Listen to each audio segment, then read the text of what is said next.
sans Bible plutôt. Voilà, nous revenons dans notre enseignement que nous avions commencé il y a quelques mercredis en arrière. Nous sommes à la découverte de Jésus. À la découverte de Jésus.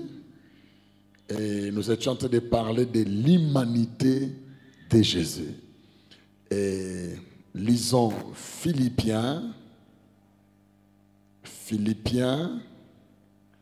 chapitre 2. Philippiens, vous allez lire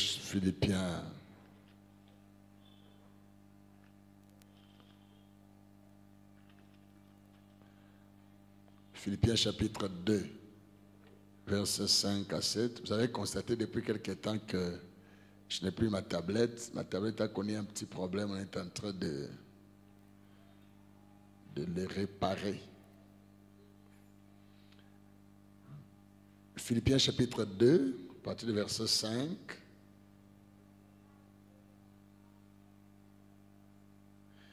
Ayez en vous les sentiments qui étaient en Jésus-Christ, lesquels, existant en forme de Dieu, n'a point regardé comme une proie à arracher d'être égal avec Dieu, mais s'est dépouillé lui-même en prenant une forme de serviteur, en devenant semblable aux hommes, et ayant paru comme un simple homme,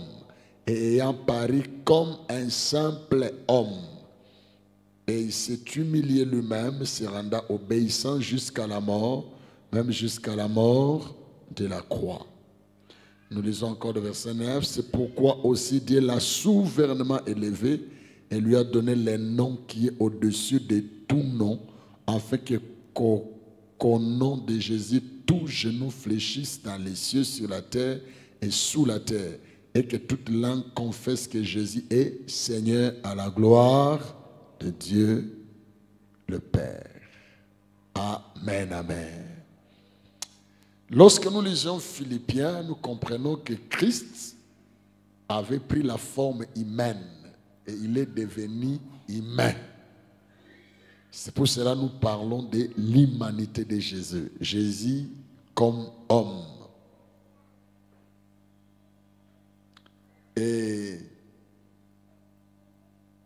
nous avons dit que nous avons donné des preuves qui démontraient que Jésus-Christ était un homme, 100% homme. Il était homme. Sur la terre, lorsque Jésus-Christ était sur la terre, c'était un homme, 100% un homme, Dieu. Il est Dieu 100%, il est aussi homme. Mais ici, nous étudions son humanité en tant qu'homme. Quelles sont les preuves dans la Bible que Jésus-Christ est homme? Nous avons donné 6 preuves. La première des choses, nous avons dit que Jésus avait une naissance humaine.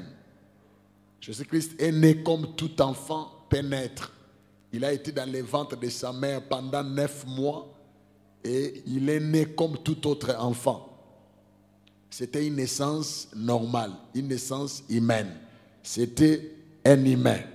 Il est né d'une femme. Voilà. Et c'est à cause de cela que nous avons appelé, il a été appelé fils de David, fils d'Abraham. Fils de David, vous avez on a eu à vous expliquer les fils de David pendant, je crois, 2 séances, qui est le fils, pourquoi Jésus-Christ pouvait être appelé fils de David. Voilà. Et nous avons dit encore une autre preuve qui prouvait que Jésus-Christ était homme. Il a eu une croissance humaine. Jésus-Christ croissait comme tout enfant, en sagesse, en stature, en grâce. Il croissait, il grandissait comme tout enfant. Lorsqu'un enfant naît et qu'il ne grandit pas, il y a un problème. Jésus-Christ grandissait aussi, comme tout autre enfant. Il a grandi jusqu'à atteindre l'âge de 30 ans. Il avait grandi. Troisièmement, il avait des éléments essentiels de la nature humaine. Il y a des choses, lorsque vous regardez, ça c'est un humain. il y a des robots qu'on a créés. Aujourd'hui, avec l'intelligence artificielle, c'est presque, on fait tout.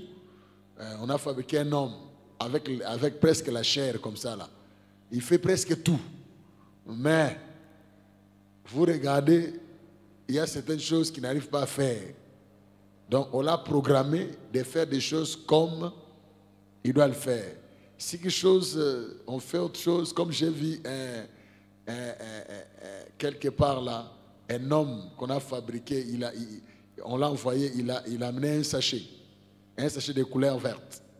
Et quelqu'un est venu derrière lui, il a volé ce sachet et puis il a mis ça dans un sachet rouge.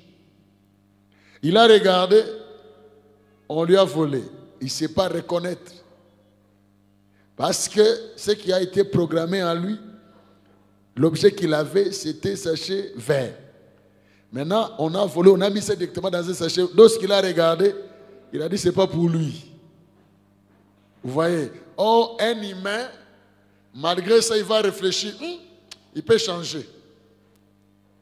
Il peut changer.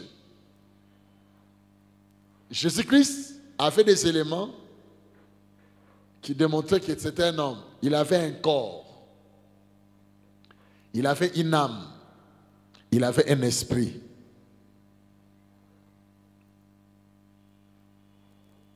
Alors lorsque nous disons que Jésus-Christ avait notre nature ici, parce que Jésus-Christ avait notre nature, c'est différent. Jésus-Christ n'avait pas la nature pécheresse. C'est ça la différence. Il avait un corps, mais lui, il n'avait pas un corps de péché. Nous, notre corps, c'est un corps pécheresse.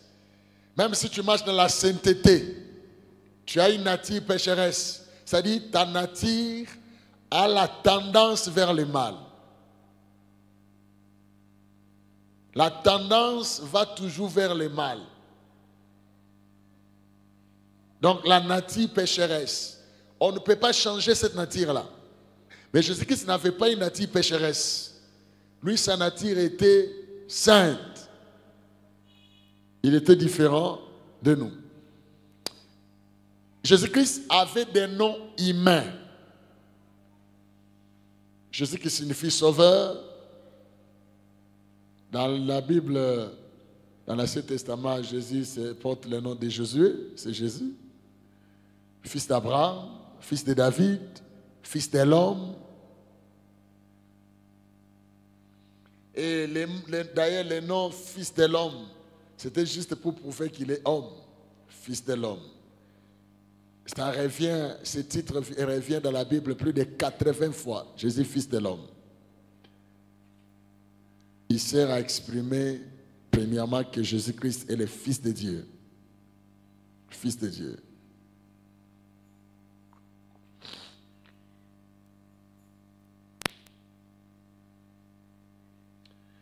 Fils de l'homme veut tout simplement dire que Jésus-Christ est véritablement homme et il est le représentant de toute l'humanité. La Bible dit dans Hébreux chapitre 2, verset 6 à 9, on l'appelle le dernier Adam. Jésus est appelé comme le dernier Adam. Le dernier Adam. Je n'ai pas trop parlé. Et cinquièmement, il avait des infirmités de la nature humaine. Lorsqu'on parle de l'infirmité, il ne faut pas penser au péché, mais c'est juste la faiblesse humaine. Jésus a eu faim. Il a eu envie de manger. Et vous allez voir quelque part, lorsque Jésus-Christ a gêné pendant 40 jours, il dit que les anges sont venus faire quoi? Les fortifier, puis on lui a donné à manger. On lui a servi. Donc même Jésus-Christ, en tant qu'homme, il devait manger. Est-ce que vous savez qu'au ciel, on va manger?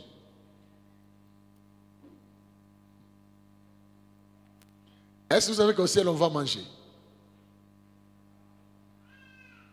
Oui, on va manger. Sûrement, ce sera les foufous. Tu penses que ce sera les frites? Non. Ça ne peut pas être les frites. Nous allons manger. Jésus-Christ a connu la fatigue. Il était fatigué. Il pouvait se fatiguer. Jésus-Christ a eu faim. Il a eu soif. Jésus-Christ a dormi. Dormi. Jésus-Christ a pleuré. Ça veut dire que Jésus faisait quoi? Pleura. Il y a certaines personnes qui pensent que pleurer, si tu pleures, tu n'es pas fort. Et je n'ai jamais si ça vient de cette histoire, non, un homme ne pleure pas. Qui a dit ça? C'est écrit où? Je vois quelqu'un, il se cogne là-bas, il a très mal. Tu ne veux pas pleurer. Frère, pleure. Ça soulage. Pleurer soulage. Amen. Lorsqu'il y a un deuil, moi j'encourage déjà à pleurer. Oh non, frère, il ne faut pas pleurer. Hein? Je voulais dire, ferme les cœurs. Il ne faut pas pleurer. Hein? Non, quand quelqu'un a perdu un être cher, il faut le laisser pleurer. Ça aide, ça soulage. On ne pleure pas. Moi, je ne veux pas pleurer. Et je sais que ça a pleuré. Pourquoi? Parce que son ami Lazare était mort. Elle veut dire, Jésus pleura. Il a pleuré comment? Jésus pleura. Donc, vous voyez, et Jésus-Christ a été tenté de toutes les manières. La Bible dit qu'il a été tenté de toutes les manières, mais il ne pécha point. Jésus-Christ a été tenté. La tentation, c'est pour tout le monde. Le problème, ce n'est pas la tentation. Le problème, c'est de ne pas tomber. Oh non, pasteur, c'était la tentation. Comme un frère, oh non, pasteur, le diable m'avait tenté. Non. Comment tu peux venir me dire, le diable m'avait tenté, je suis tombé? Non. Tu peux ne pas tomber. Jésus-Christ, on l'a tenté et il n'est pas tombé. Jésus-Christ dépendait de son Père. Il priait, il dépendait de son Père. C'était vraiment un homme. Il dépendait de son Père. Voilà, je suis en train de rappeler ce que nous avions dit l'autre fois. Il a été appelé homme à plusieurs reprises. Lorsque vous lisez la Bible, vous voyez Jésus-Christ est appelé homme. Il s'est appliqué lui-même cette désignation dans Jean 8. Lui-même, il s'applique comme fils de l'homme. Jean-Baptiste l'a présenté comme le vrai homme. Jean 1,30. Pierre l'a fait aussi. Paul l'a fait aussi. Les gens les connaissaient aussi comme un juif. Lorsque vous lisez la Bible, on les connaissait comme un juif. Voilà. Alors, la deuxième partie que nous allons aborder aujourd'hui, ce qui n'avait pas été abordé, ça c'est la suite, c'est de parler de l'humanité de Christ après son exaltation. L'humanité de Jésus après son exaltation. Lorsque nous parlons de l'exaltation, exaltation c'est quoi? Exaltation de Christ est l'acte du Père par lequel il a donné au Christ ressuscité et monté au ciel une position d'honneur. Christ sur la terre, il a été crucifié, il est mort. Il a été enterré, il est ressuscité, il est monté au ciel. Lorsqu'il arrive au ciel, Dieu le lève, il donne une position d'honneur. C'est ça l'exaltation. Maintenant, dans cette position d'honneur-là, Jésus-Christ a quelle nature?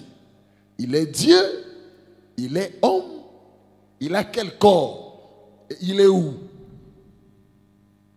Il faut tout simplement dire, lorsque Christ est ressuscité, il est devenu comment? Lorsqu'il est arrivé au ciel, il a quelle position? Il a quelle nature? Alors, c'est ce que nous disons, l'exaltation. Christ, nous avons lu dans Philippiens que Dieu a souverainement élevé Jésus au-dessus de tous les noms. Alors, l'acte de l'incarnation de Christ n'était pas un arrangement temporaire. Lorsque Christ s'est incarné, c'est-à-dire il est devenu homme, ce n'était pas pour un moment donné. comme les autres le disent, Jésus-Christ est devenu homme seulement pour venir sauver l'humanité et puis rentrer, il devint Dieu. Ce n'était pas momentané. Christ a pris la forme humaine, il est mort, il est ressuscité. Mais les Écritures nous montrent que Christ va conserver, ou il conserve cette nature humaine pour toujours. Ça ne va pas changer. Christ va conserver cette nature humaine pour toujours. Son corps terrestre, qui est mort sur la croix, fut transformé lors de sa résurrection. Jésus-Christ a porté le corps glorifié. Lorsque Jésus était sur la terre, il avait un corps. Mais lorsqu'il est mort, il a porté un autre corps glorifié. C'est ce corps-là qu'il a au ciel. Et Christ a un corps glorifié au ciel. Donc ce qui veut dire que Jésus-Christ va conserver ce corps-là. Son corps va rester. Il ne va pas changer. Ça ne va pas changer. Il ne va pas devenir Dieu. Maintenant, la question est de savoir d'abord, avant d'arriver là, lorsque Jésus-Christ, avant de prendre la forme humaine, il était comment?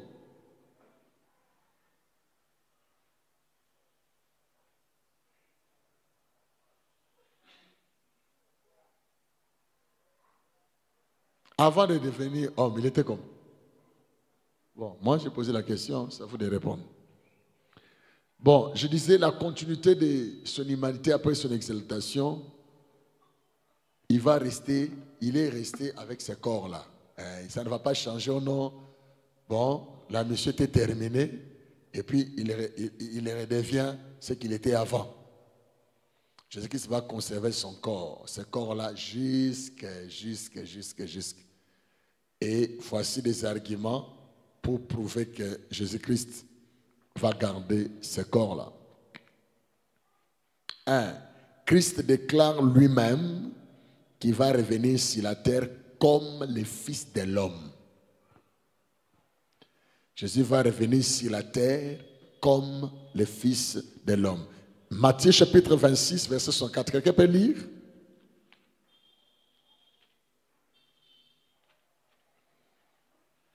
Matthieu chapitre 26.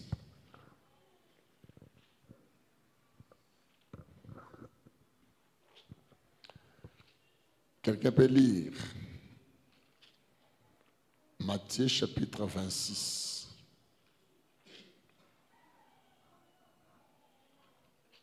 Oh, il n'y a pas quelqu'un qui peut lire. Matthieu 26, 64.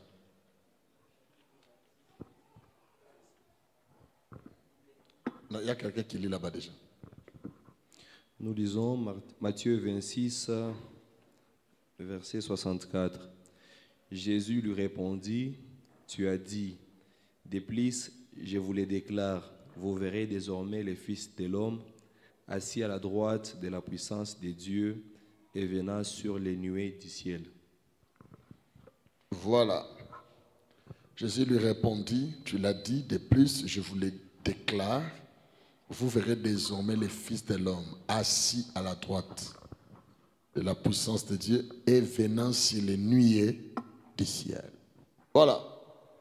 Déjà ici, vous voyez, il affirme d'abord il sera désormais assis à la droite du Père. Il va rester là. Et puis lorsqu'il va revenir, il reviendra comme le Fils de l'homme. Marc chapitre 14, verset 62. Marc 14, 62.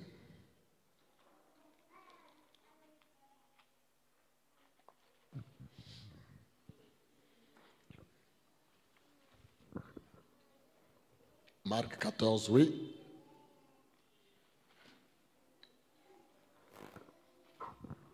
Nous lisons Marc 14, 62. Jésus répondit, « Je les suis, et vous verrez les Fils de l'homme assis à la droite de la puissance de Dieu, et venant sur les nuées du ciel. » Voilà. Jésus répondit, « Je les suis. Et vous verrez les fils de l'homme assis à la droite de la puissance de Dieu et venant sur les nuées du ciel. Vous pouvez ajouter Luc 22, 69 à 70. Donc c'est la même réponse. Donc vous voyez que Jésus-Christ, à la note du Père, il est homme et puis va revenir comme homme. Donc Jésus-Christ, après la résurrection, il va conserver sa nature humaine. Il est toujours homme là au ciel. Il va revenir comme homme. Et tout œil il le verra. C'est ce que la Bible dit. Tout œil il le verra. Là, c'est la seconde venue de Christ. Ce n'est pas pour la première. La venue de Christ pour la première fois, beaucoup ne le verront pas. Les gens vont partir. Poum! Première venue de Jésus, lorsque Jésus rentre sur la terre, ce que nous sommes en train d'attendre maintenant, l'enlèvement de l'Église. C'est ça le premier enlèvement, l'enlèvement de l'Église. Jésus-Christ revient, il ne descend pas ici. Il va rester dans les airs là-bas, là où les avions passent, un peu plus haut là-bas. Il va être là-bas. Maintenant, tous les enfants de Dieu partout dans le monde entier, ils vont monter. Donc Jésus-Christ, ce sera comme un aimant. Ça va tirer des clous. Boum, tous les clous montent. Si toi tu es l'allumette, tu vas rester. Parce que l'aimant ne tire pas des allumettes. C'est l'aimant des clous. Lorsqu'on fait ça, pam, ça monte. L'aimant là, on jouait avec. Je me rappelle lorsqu'on était des enfants, je trouvais ça bizarre. Tu trouves ça comme de la magie. Tu as tout ce qui est fer lorsque tu passes, ça tire. C'est comme ça que ça sera l'enlèvement. Comme on est seulement ici pendant que nous parlons, paf, je disparais. Et toi, tu restes. Et il dit, ah, pasteur, pourquoi tu veux que je reste? Ce n'est pas un problème de vouloir. Même si je ne veux pas, mais si Jésus veut que tu partes, tu vas partir. Si ta vie est conforme à sa vie. Et paf, vous voyez seulement des vides. Si tu vois ça, c'est que tu es resté. Vous voyez l'enlèvement. Si tu vois ça, c'est que tu es resté. Il ne faut pas constater ça. Si tu constates, c'est que tu es resté. C'est toi qui vas expliquer aux païens qui ne vont pas comprendre ce qui va se passer dans le monde. Tu vas leur expliquer, en fait. Vous voyez ce qui s'est passé là? C'est l'enlèvement. La Bible avait dit que Jésus va revenir, il va prendre les chrétiens. Et puis on va te poser la question, oh, toi tu es resté pourquoi? Après ça va expliquer aux gens, on va te dire, mais toi tu es resté pourquoi? Tu vas leur dire, bon, en fait, bon, ça veut dire que, en fait, moi-même je ne sais pas. Et c'est sérieux, Jésus va revenir. Et lorsqu'il va revenir, imaginez-vous, vous êtes dans l'avion, le pilote est parti. Comment l'avion va atterrir? Et vous savez, la Bible dit, ces jours-là, ce sera catastrophique. Vous êtes dans les airs. Vous savez, il y a des gens, pour la première fois, il y a des fêtés, il va aux États-Unis, Jésus revient. Tu es dans l'avion. Tu es en train de fêter, je vais aux États-Unis, Jésus revient. Le pilote est parti. Tu te trouves là. Vous tous êtes dans l'avion. L'avion est tenté d'aller tout droit. Ça va s'écraser. Et puis c'est fini. Ça sera terrible. Tu es sur la moto, le moteur est parti. Ah, ce sera un événement. L'enlèvement de l'église.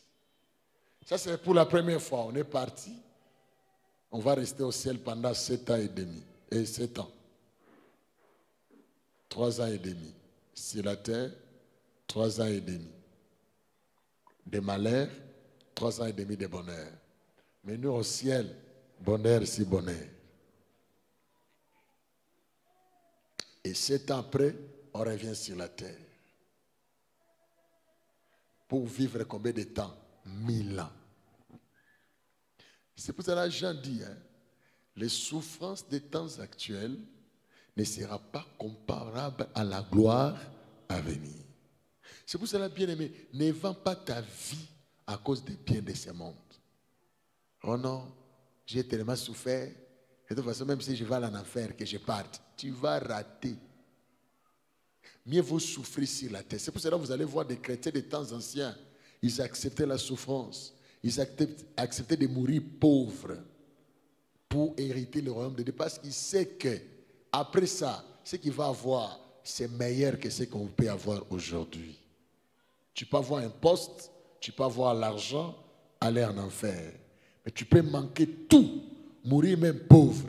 Mais bien aimé dans le Seigneur, rassure-toi, après l'enlèvement de l'église, le Seigneur va essuyer tes larmes. C'est ce que Dieu dit. Je vais essuyer vos larmes. Donc lorsque nous allons revenir sur la terre, nous allons vivre 1000 ans. Vous imaginez? Alors qu'ici sur la terre, on a vécu combien? Depuis que tu es né, c'est combien d'années? Il y en a qui ont vécu seulement 20 ans. Tu as l'impression comme si c'est un siècle. Tu n'as fait que 20 ans sur la terre. Il y en a qui ont fait 18 ans sur la terre. Il y en a qui ont fait 13 ans. Seulement. Il y en a qui ont fait 40 ans, 50 ans. Mais lorsque nous allons revenir sur la terre, nous allons vivre 1000 ans. Et lorsque nous allons vivre 1000 ans, nous allons régner avec Jésus. Jésus sera le roi des rois. Il va régner sur la terre avec nous. Et nous allons occuper des postes. Peut-être je serai président. Aux États-Unis. Ça ne va pas, oh non, tu n'es pas américain. Non, là-bas, président des États-Unis. Ça ne sera que des chrétiens qui vont régner. Ceux qui ont connu Jésus, qui m'en a craint de Dieu, qui vont occuper des postes, des ambassadeurs, des ministres. Il y aura aussi des sentinelles. Ça dépend de comment tu as servi Dieu. Hein? Tu vois, certains frères ici sont engagés dans l'œuvre de Dieu, ils seront récompensés sérieusement. Il y en a qui seront des sentinelles à Katouba là-bas. Mais tu es frère, sentinelle d'un frère là qui servait Dieu. Toi, tu ne voulais pas servir. Mais nous allons régner pendant 1000 ans. C'est après 1000 ans là que la fin du monde va intervenir. On va juger le diable. Et puis vous savez, vous serez à ce temps-là. C'est un moment qu'il ne faut pas rater. Pourquoi? Parce que le diable sera fermé avec tous les démons. On va les enchaîner, on les enferme. Donc le monde sera sans démons. Imagine-toi. Des combats que tu as là, c'est parce qu'il y a des petits démons qui dérangent, tout ça. Même tu veux prier comme ça, tu dors, des démons. Mais là, le monde sera sans démons, sans diable. Quel monde on va vivre. Et là, tu n'auras même pas besoin d'un avion. Si tu fermes les yeux, je vais arriver aux États-Unis. Boum, tu arrives.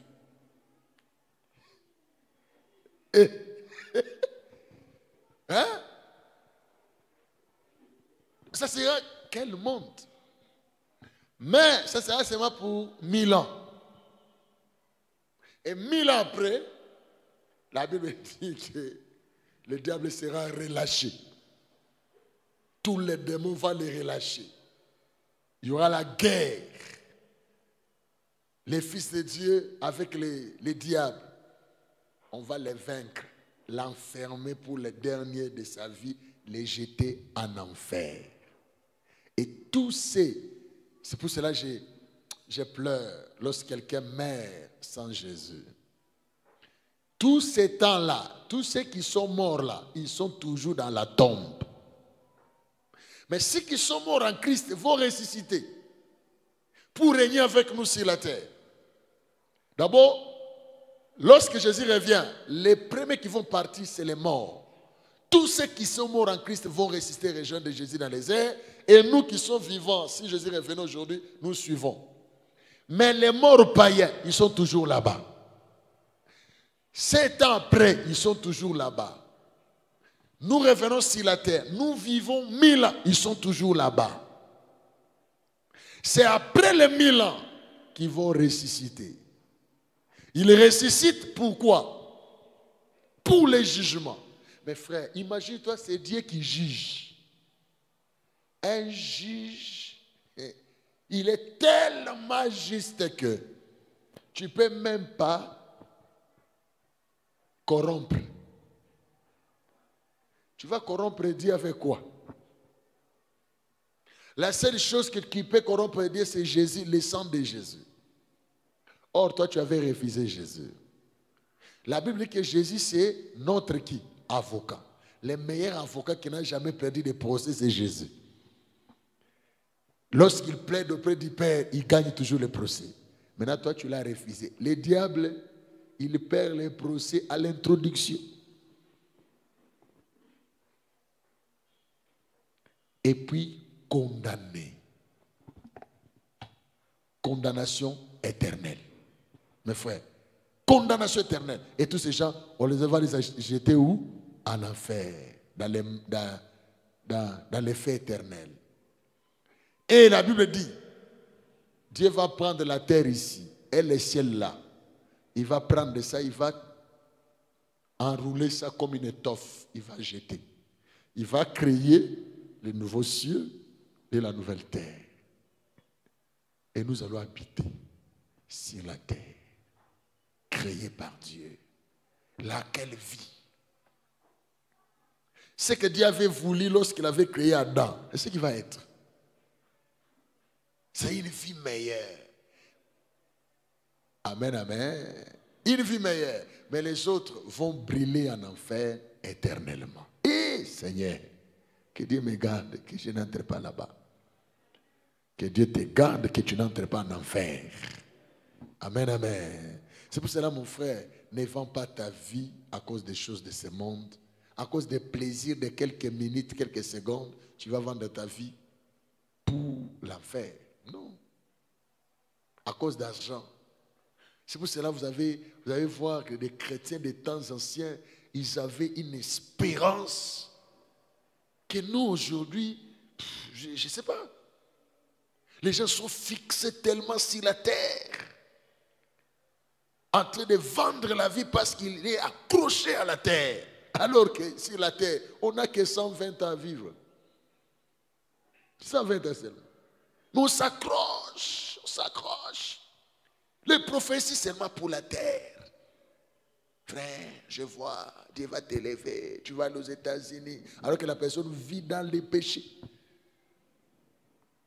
Bien aimé dans le Seigneur, ce qui importe Dieu, ce n'est pas d'abord le matériel, c'est d'abord ton âme. Amen, amen. Ce qui fait que Dieu préfère d'abord ton âme, sauver d'abord ton âme, qui te donne les biens de ce monde. C'est bien, tu peux les avoir, on te vole le même jour, on te tue même à cause des biens que toi-même tu as travaillé pour ça, on te tue pour ça. Mais ton âme, personne ne peut le tuer. Amen, amen. Il n'y a que Dieu. Je me rappelle à l'époque, notre patriarche, Pasteur Vernon, il se trouve dans une maison d'un grand général de l'armée. Et il commence à lui prêcher l'évangile. Il lui dit, mais si tu ne te convertis pas, tu vas en enfer. Vous voyez, lui, il avait un franc-parler. C'est un grand général. Les gens le craignaient beaucoup. Il dit, si tu ne te convertis pas, tu vas en enfer. Je peux payer pour toi, mais ce qui est important, ce général-là les regarde. Il dit, tu n'as pas peur que je te tue. On est ici, toi et moi, je peux te tuer. Tu ne me connais pas. Pourquoi tu peux me parler comme ça? Il dit, tu peux tuer la chair, mais mon âme, tu n'as pas le droit sur ça. Amen, amen. Tu n'as pas le droit sur mon âme, tu as le droit sur la chair. C'est pour cela, bien-aimé, bats-toi. Bats-toi pour conserver la vie éternelle. Amen, amen. Bats-toi, bats-toi. Supporte. Tu peux manquer telle chose, mais ne perds pas ce qui est important, la vie éternelle. Amen, amen. Donc je disais que Jésus va revenir. Lorsqu'il va revenir, c'est un homme qui revient, le Fils de l'homme. Deuxièmement, ce qui prouve que Jésus-Christ, après son exaltation, après sa résurrection, a conservé la nature humaine, c'est les apparitions de Christ après sa résurrection prouvent également la continuité de son humanité. Lorsque Jésus-Christ est ressuscité, il apparaît chez les gens. Les gens ont vu Jésus après la résurrection. Et il est là. Matthieu chapitre 28, verset 9.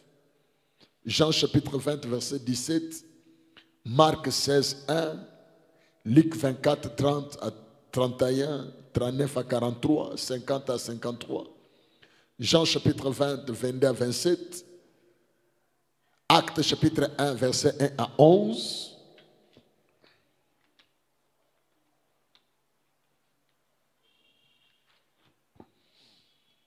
Acte 7, 56. Donc, après la résurrection, Jésus-Christ, on l'a vu. Vous voyez, il s'est présenté devant les disciples. Il nous a dit, voici, c'est moi le Christ. Regardez mes mains. Regardez mes mains. Venez toucher. Il a dit à Thomas, regarde mes mains. Il était à la croix. Et voilà. Troisièmement,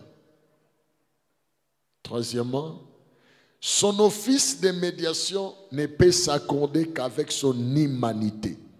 1 Timothée chapitre 2 verset 5. Jésus-Christ est notre médiateur. La Bible dit qu'il n'y a qu'un seul médiateur entre Dieu et les hommes.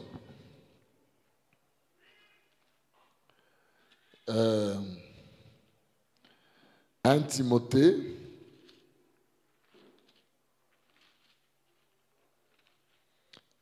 chapitre 2, verset 5, la Bible dit, car il y a un seul Dieu et aussi un seul médiateur entre Dieu et les hommes, Jésus-Christ homme. Jésus-Christ c'est qui? Jésus-Christ c'est qui? Voilà. Donc, Jésus-Christ est homme. Il joue le rôle d'intermédiaire entre les hommes et Dieu. Que personne ne te trompe.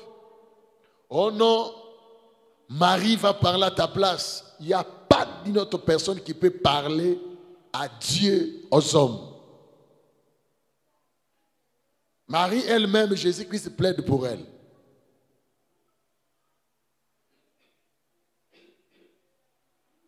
Oh non, un prophète quelconque, ou bien un ancêtre, entre Dieu et les hommes, c'est Jésus, point barre. Ce qui fait que si tu refuses Jésus et que tu veux atteindre Dieu, ce n'est pas le Dieu de la Bible, c'est un autre Dieu qui n'a rien à voir avec le Dieu de la Bible. Amen, amen. Mais si tu arrives dans une église où on parle de Dieu, on ne parle pas de Jésus, il faut fuir, ce n'est pas l'église de Dieu. Oh, amen. Jésus doit être au centre de tout. Tu as vu dans une église, oh non, ici chez nous, on utilise tout. Dieu, tout ce que Dieu a créé est bon. On utilise les sels. On vous jette des sels sur le corps, les sels. Mais frère, il faut fuir. Ça, ce sont des fétiches. Ça n'a rien à voir avec Dieu. Dieu n'a pas besoin du sel. Dieu n'a pas besoin de l'eau. Dieu a besoin du nom de Jésus. Point barre. Oh, amen, amen. Oh non, il y a dans une maison là, quelque part là-bas, on lave les gens. On va te laver. Toi aussi, tu parles. On va t'envoûter. Amen, amen. On va t'envoûter. Comment toi, une femme, tu vas te faire laver par un homme? Ah! Oh non, il va m'enlever la malédiction. Il est en train de t'envoûter. Il t'ajoute encore des malédictions. Un homme être lavé par une femme. Papa, comment ça? Oh non, on va lever la malédiction. La malédiction s'enlève par le nom de Jésus. Point barre. Pas autre chose. Donc, entre Dieu et les hommes, c'est Jésus. Jésus joue ses rôles. C'est pour cela qu'il a été homme. C'est pour bien expliquer à Dieu ce que tu ressens. Vous savez, hein, si, je dis toujours aux gens, si tu n'es jamais, tu n'es pas dans les mêmes conditions que l'autre, ne les critique pas. Amen. Président, vraiment, des décisions qu'il prend. Président, vraiment. Tu as déjà été président. Même club, un club, tu n'as même jamais dirigé même un club. Regarde comment tu critiques. Moi vraiment, moi quand je serai papa, moi quand je serai père, ma maison, oh là là, frère, tu n'es pas encore père. Un jeune homme, il voit un couple en train de passer, l'homme a tenu le sac de sa femme, il dit, regardez-moi ces vieux-là. Il tient là, c'est moi, jamais. Est-ce que toi tu es déjà marié? Toi-même tu vas commencer à piler les pondous.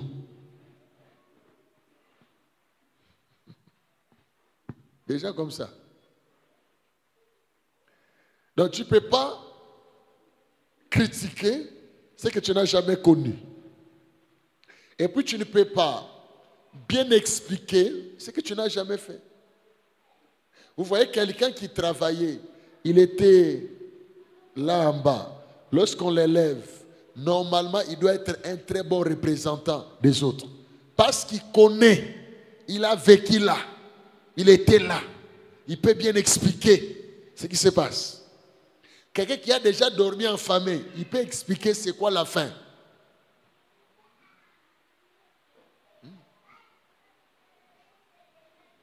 Une fille, elle vient, elle étudie la médecine. Elle est en DD. Elle vient expliquer à sa maman c'est quoi la césarienne. Elle explique à sa maman. C'est la césarienne. Maman la regarde. Toi, tu as déjà vécu ça. J'ai donné naissance à 5 filles, 5 enfants. Presque tous césariennes. Qui peut bien expliquer? Pardon? C'est la maman. Toi, ce que tu dis là, ce sont des théories. Oh non, quand on fait comme ça, normalement, ça sont des théories. Vous savez, lorsque j'ai fini mes humanités, l'humanité, j'ai fini ma 6e humanité, j'ai terminé, j'étais en train d'attendre les résultats. Je me suis inscrit dans un centre de formation pour apprendre l'électronique. J'ai fait 6 mois, j'ai appris l'électronique. J'avais beaucoup de théories. Alors, je suis allé, il y avait un vieux là qui avait sa télé. La télé était tombée en panne. La panne, c'était une ligne. Ça, c'est quelle ligne? Horizontale ou verticale? C'est horizontale. C'est ça, non? Les mathématiciens. Ligne horizontale. Alors, c'est une panne. La télé part, il y a le son, il n'y a pas d'image. Il y a la ligne horizontale. Maintenant, j'ai regardé, j'ai dit, ça c'est une petite chose, normalement. Lorsque c'est ça, vous allez regarder la partie verticale. Comme c'est horizontal, il faut aller à la partie verticale. Et vous pouvez réparer là-bas, ça va. J'ai dit à ces vieux-là, donne-moi la télé, je vais réparer. J'ai pris la télé, j'ai ouvert. J'ai regardé, papa, j'ai arrangé, j'ai fermé. J'allume comme ça, même la ligne est partie.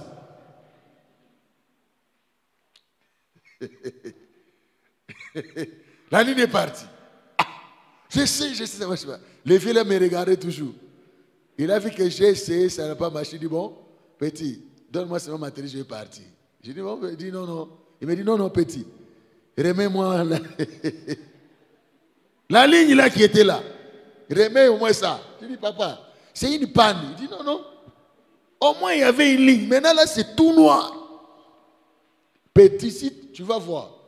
Il m'a menacé. Il dit, si tu ne remets pas, tu vas voir, tu vas avoir des problèmes. Ah! Je suis allé chercher un vieux là. Ce vieux là, c'était un grand technicien. Il dit, vieux, j'ai un problème. Quel problème? Il y a une télé là qu'on m'avait amené. C'est quelle marque? Je lui ai donné une marque. C'est quoi? Trident à l'époque là. Ah, ça fait quoi? J'ai une ligne horizontale. Il dit, voilà. Tu vois la partie verticale là. Il y a une pièce qu'on appelle condensateur. Il me donne même le numéro. Enlève ça. Achète, remets. Tu vas voir. Je suis parti. J'ai regardé, j'ai vu ça. J'ai enlevé, j'ai acheté. J'ai mis, j'ai allé. C'est ça allumé. Viens voir. C'est ça allumé. Vous voyez, théorie et pratique, c'est des choses différentes. Ce que tu n'as jamais vécu, tu peux avoir des théories, tu vas parler. Mais ce que tu as déjà vécu, tu peux bien expliquer à quelqu'un. Maintenant, Christ, parce qu'il était sur la terre, il a vécu sur la terre, il a vécu la tentation, il a vécu la famine, il a vécu les trahisons, il a vécu tout ça. Lorsque tu passes dans des moments difficiles, il explique à Dieu, Seigneur, tu vois cet homme-là, moi-même ici, j'ai vécu ça. Moi là, j'ai été trahi. Les plus proches collaborateurs m'ont trahi, m'a vendu pour 30 pièces. Ce qu'il est là, il souffre. Seigneur intervient. Vous voyez, parce qu'il a vécu ça, il peut bien expliquer ça. C'est pour cela, Jésus-Christ est important. Oh, amen, amen.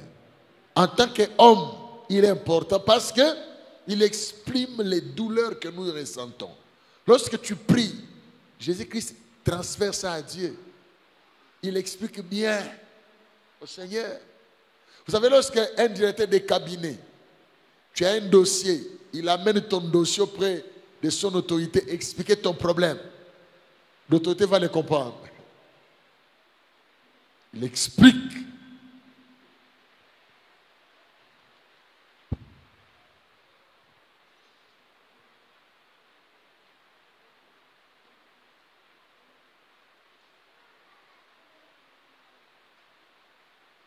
La Bible dit que Jésus jugera, quatrièmement, Jésus jugera. Il jugera l'humanité en tant qu'homme. Acte 17, 31.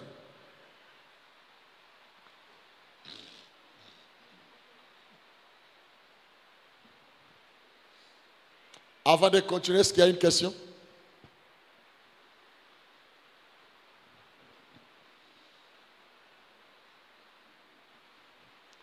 Est-ce qu'il y a des questions?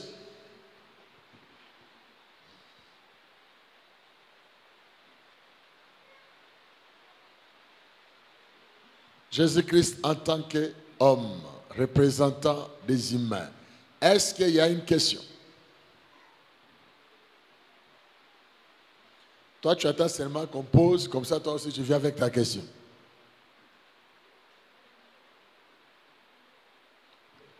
Oui.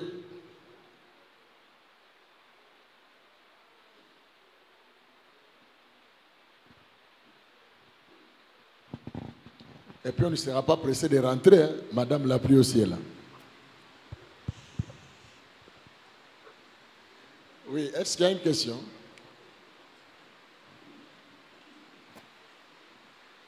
Oui.